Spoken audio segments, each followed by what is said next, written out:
अस्सलामुअलैकुम एवरीवन।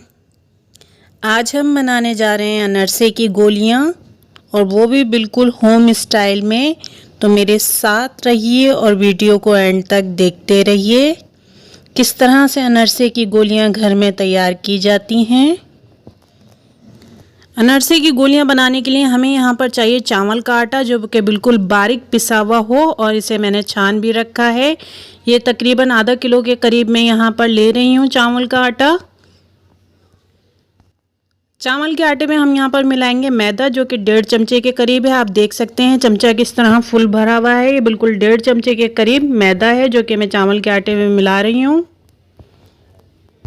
अब कढ़ाई या कोई भी बर्तन ले लेंगे जिसमें आप आटे की भुनाई कर सकें, तो उसे चूल्हे पे रख देंगे बिल्कुल धीमी आंच पर, और ये मैदा और आटा दोनों इसमें डाल देंगे जो कि हमने पहले से ही छान कर तैयार किया हुआ है। मैदा और आटा कढ़ाई में डाल देंगे और अब इसमें डालेंगे हम 1 चमचा भरा हुआ देसी घी। आप देख सकते हैं चमचे की नाप, ये पूरा भरा हुआ चमचा देसी घी का मैं इस आटे में डाल दूंगी।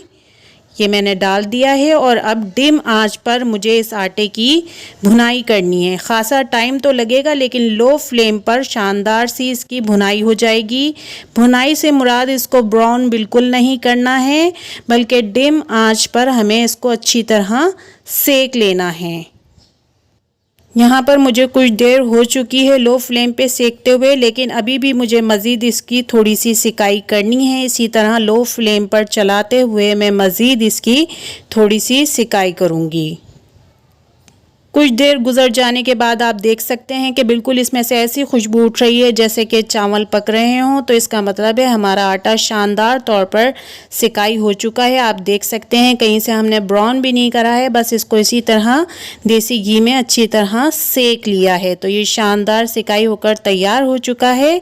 अब मैं इसे एक अलग बर्तन में निकाल लूँगी और यहाँ पर आप देख सकते हैं मैं इसे एक अलग बड़े से बर्तन में निकाल रही हूँ ताकि ये जल्दी से ठंडा हो जाए।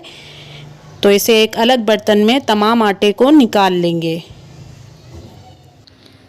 अब यहाँ कढ़ाई पर आ जाते हैं। पूरा 1 कप मैंने यहाँ पर चीनी ली है, लेकिन मुझे आटे के हिसाब से ही कम लग रही है, तो मैं कप का चौथाई हिस्सा मज़ीद चीनी लूँगी। आप देख सकते हैं कप का चौथाई हिस्सा मज़ीद चीनी ली है मैंने। आप अपनी मर्ज़ी से कम या ज़्यादा कर सकते हैं चीनी को। आधा कप इसमें पानी लेंगे और दाना घुलने तक जो है हम इसे पका लेंगे। तो ये आधा कप पानी मैं इसमें डाल रही हूँ और चीनी का दाना घुलने तक इसे मैं पका लूँगी। यहाँ पर थोड़ा सा चला देते हैं इसे, और जब तक इसका चीनी का दाना नहीं घुल जाता उस वक्त तक हमें इसे पकाना होगा। चीनी के बाद वापस आ जाते हैं आटे की तरफ। तो आटा थोड़ा सा ठंडा हो गया है और इसमें ½ टीस्पून खाने वाला सोडा लिया है मैंने, जो कि मैं इसमें डाल रही हूँ। और अब इस खाने वाले सोडे को इस चावल के आटे में अच्छी तरह मिला लेंगे। आटा थोड़ा सा हमने पहले ही ठंडा कर लिया था, तो हाथों की मदद से बहुत अच्छी तरह जो है हमें खाने वाले सोडे को मिला लेना है आटे में। वापस से शीरे की तरफ आते हैं। शीरा हमारा पक चुका है। 1 टेबल स्पून मैंने इलायची पाउडर लिया है, यहाँ पर सब्ज़ी इलायची पाउडर, जो कि जल्दी से शीरे में मिला दूंगी। शीरे का चूल्हा बिल्कुल बंद कर देंगे ताकि इलायची पाउडर हमारा जल ना जाए। और वो जो आटा है अब हम इसमें डालना शुरू कर देंगे और आटे को सारा एक साथ डालेंगे और जल्दी जल्दी चमचे की मदद से बिल्कुल मिला लेंगे अच्छी तरह। तो आटा मैं सारा डाल रही हूँ एक साथ, और जल्दी जल्दी आपने जो है चमचे की मदद से अच्छी तरह मिला लेना है। इसमें चमचे की मदद से जल्दी जल्दी गरम शीरे में मिलाना है ताकि गरम शीरे में जल्दी से हमारा आटा गूंथकर जो है तैयार हो जाए। इसमें बिल्कुल भी गुठलियाँ ना पड़े, बल्कि एक शानदार सा आटा गूंथकर तैयार हो जाए। और आप यहाँ पर देख सकते हैं शीरे में मिलाने के बाद जो है आटा हमारा गूंथकर तैयार हो चुका है। ये बर्तन मैंने बिल्कुल ग्रीस कर रखा हुआ है। आप भी इसी तरह बर्तन को ग्रीस कर लेंगे ताकि हम इसमें आटा निकाल सकें। तो इस ग्रीस बर्तन में जितना भी आटा है हमारे पास, हम सारा आटा निकाल लेंगे।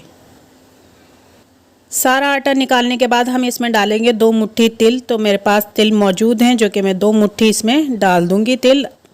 आप ज़्यादा डालना चाहें तो ज़्यादा डाल सकते हैं। 2 मुट्ठी तिल डालकर मुझे जल्दी से इसे चमचे की मदद से मिला लेना है। तिल मैंने इसमें डाल दिए हैं जितने मुझे डालने थे, और अब जल्दी जल्दी मैं चमचे की मदद से इसे इस तरह से आटे में मिला लूँगी। ये मेरे एक हाथ में कैमरा है, इस वजह से ये जो है तसला बिल्कुल हिले जा रहा है। तो आप दोनों हाथों से, एक हाथ से पकड़कर तसला और दूसरे हाथ से इस तरह चमचे की मदद से तिल को आटे में मिला लेंगे। जब तिल अच्छी तरह मिला लेंगे तो इस तरह से पतला सा आटा लेंगे और इसे इस तरह तोड़ लेंगे। दोनों हाथों की मदद से आप ये काम करेंगे। मैं सिंगल हाथ से कर रही हूँ क्योंकि मेरे दूसरे हाथ में कैमरा है। और इस तरह से इसमें तिल लगा लेंगे तोड़कर। ये आप देख सकते हैं। और इस तरह से मैंने इसमें तिल लगा लिया है। तो ये यहाँ पर मैंने इनमें तिल लगा चुकी हूँ। अच्छी तरह तिल लगा लेना है हर तरफ से। इस तरह से पहले इसको लंबा सा बेल लेंगे दोनों हाथों से और फिर इस तरह तोड़ने के बाद इनमें अच्छी तरह हर तरफ जो है तिल लगा लेंगे। इस तरह से हर तरफ जो है तिल लगे हुए होने चाहिए इसमें। इस तरह से बारी बारी तमाम पीसीज जो मैंने आटे से तोड़े हैं उनमें तिल लगा लेंगे, छोटे साइज़ का तोड़कर, और इसमें तिल लगा लेंगे। इसी तरह सब में लगा लेने हैं। और यहाँ पर आप देख सकते हैं कि मैंने तमाम पीसीज में अच्छी तरह जो है तिल लगा लिए हैं, या यूँ कहें आप तमाम जो अनरसे की गोलियाँ हैं उनमें मैंने तिल लगा लिए हैं अच्छी तरह से हर तरफ से। यहाँ पर डिम आंच पर ऑयल को गर्म करने के लिए रखेंगे और 2 सब्ज़ी इलायची इसमें डाल देंगे। ये मैंने कुकिंग ऑयल लिया है और डिम आंच पर ही मुझे इसे गर्म करना है, लो टू मीडियम फ्लेम पर, ठीक है। और गर्म होने के बाद जो है मैं इसमें बारी बारी अनरसे की गोलियाँ डालना शुरू कर दूँगी। ऑयल ज़्यादा गर्म भी नहीं होना चाहिए कि डालते के साथ गोली जलने लग जाए, और ऐसा भी नहीं होना चाहिए कि पकने ना पाएँ। तो दरमियाना सा गर्म करना है हमें डिम आंच पर। और फिर उसके बाद हमने अनरसे की गोलियां उसमें शामिल करनी है। तो यहाँ पर मैंने अनरसे की गोली जितनी तादाद इस ऑयल के मुताबिक डाल सकती थी उतनी मैंने डाल दी हैं। और अब इसे थोड़ा सा मैं पहले तो डिम आँच पर सेकूँगी और फिर उसके बाद इसकी फ्लेम को तेज़ कर दूँगी। तकरीबन थोड़ी देर लो फ्लेम पे पकने के बाद अब मैं आंच को बिल्कुल तेज़ आंच पर इसको पकाऊंगी ताकि ये अंदर से ज़्यादा ना पकें, थोड़ा सा कच्चापन भी रहे अंदर खाने में, जो कि मज़ा देता है। इस तरह चला भी देंगे इसे। और अब हाई फ्लेम पर हम इसे जल्दी जल्दी फ्राई कर लेंगे। हाई फ्लेम पर इसे ज़रा चलाते रहना है, छोड़ना नहीं है, ताकि ये हर तरफ से जो है अच्छी तरह से पक जाए ऊपर से। तो हम इसे छलने की मदद से या छलने जैसे चमचे की मदद से हर तरफ से चलाते रहेंगे और हाई फ्लेम पर इसे अच्छी तरह सेक लेंगे। अब ज़रा चेक कर लेते हैं कि हमारी अनरसे की गोलियां कितनी गोल्डन हुई हैं। थोड़ी गोल्डन हो चुकी हैं लेकिन अभी भी थोड़ी सी कसर बाकी है, तो हमें अभी थोड़ी सी इसको और फ्राई करनी होगी। तो इसी तरह चलाते हुए थोड़ी देर और फ्राई करूँगी मैं एग्जैक्ट रिज़ल्ट आने तक। यहाँ पर आप देख सकते हैं कि शानदार सी गोल्डन फ्राई हो चुकी हैं, बिल्कुल जिस तरह की हमें अनरसे की गोलियाँ चाहिए थी बिल्कुल वैसी ही फ्राई होकर तैयार हैं। शानदार सी अनरसे की गोलियाँ शानदार सी फ्राई होकर रेडी हो गई हैं। इसी तरह तमाम जो हमने फ्राई करने के लिए एक दफ़ा में डाली थी उनको थोड़ा सा ऑयल टपकाने के बाद इस तरह से छलने वाले चमचे की मदद से निकाल लेंगे। अब इस गरम ऑयल में मज़ीद अनरसे की गोलियां जो हैं हम डाल देंगे।